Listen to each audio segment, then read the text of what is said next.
Coucou, bienvenue à notre chaîne YouTube Jeanne Forêt Santé.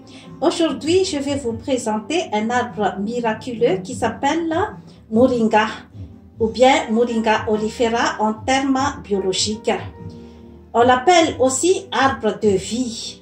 Cet arbre se trouve en Amérique latine, à Madagascar, mon pays, et puis en Afrique.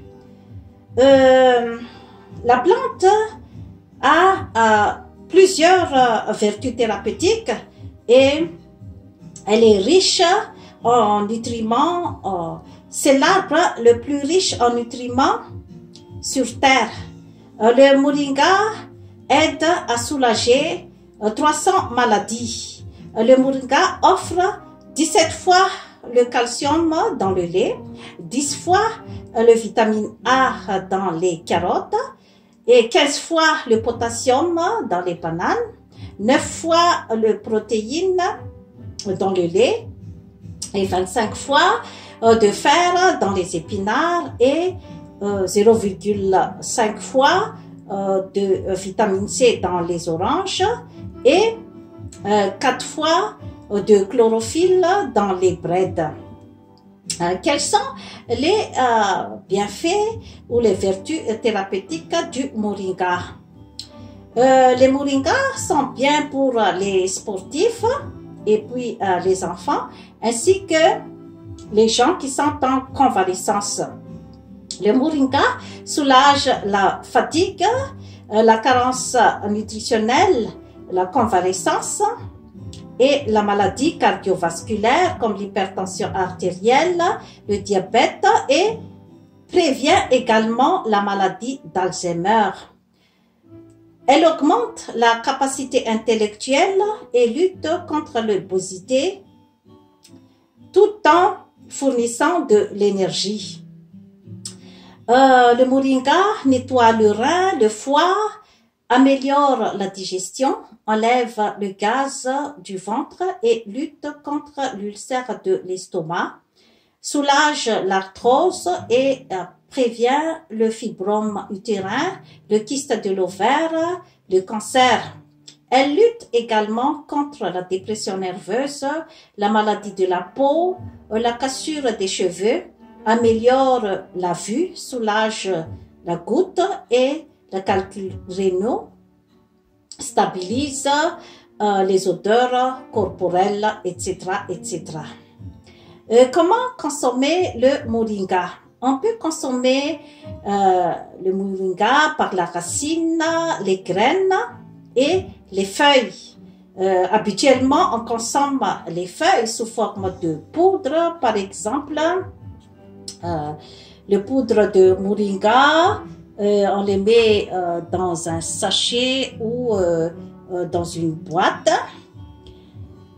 et les feuilles séchées. On peut également consommer le moringa sous forme de gélule parce que il y a plusieurs personnes qui ne supportent pas vraiment le goût du moringa en poudre ou en feuilles séchées.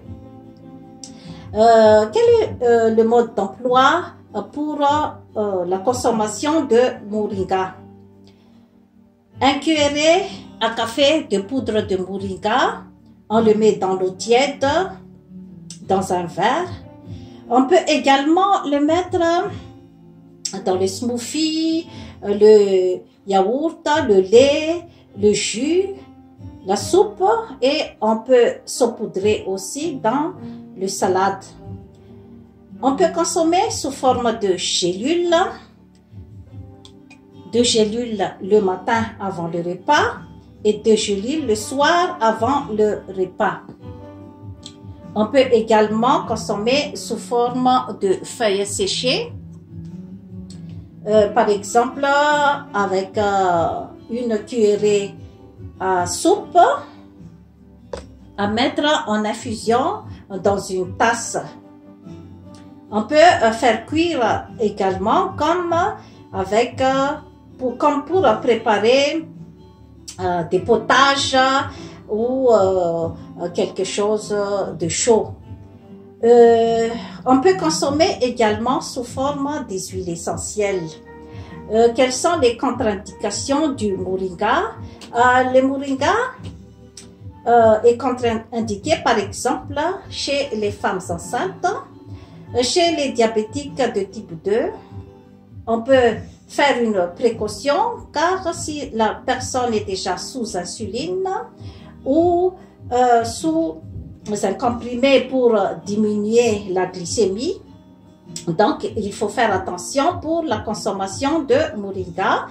Là-dessus, on peut prendre seulement une gélule le matin avant le repas et une gélule le soir avant de manger.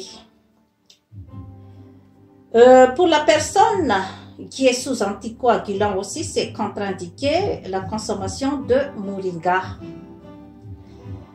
C'est à noter que la première consommation peut entraîner un peu de diarrhée, mais c'est pas grave car le moringa est en train de nettoyer les intestins et c'est après qu'on s'habitue à le prendre et on peut prendre normalement le moringa chaque jour quand notre corps est déjà habitué. Sur ce, je vous remercie de votre attention, chères mesdames, mesdemoiselles et messieurs. Abonnez-vous à notre chaîne YouTube Jeanne Forêt Santé. Et puis, vous pouvez voir toutes les instructions à Jeanne Forêt Santé Facebook. Et pour faire les commandes, vous pouvez aussi appeler le numéro 450-983-4907. Merci, bye bye.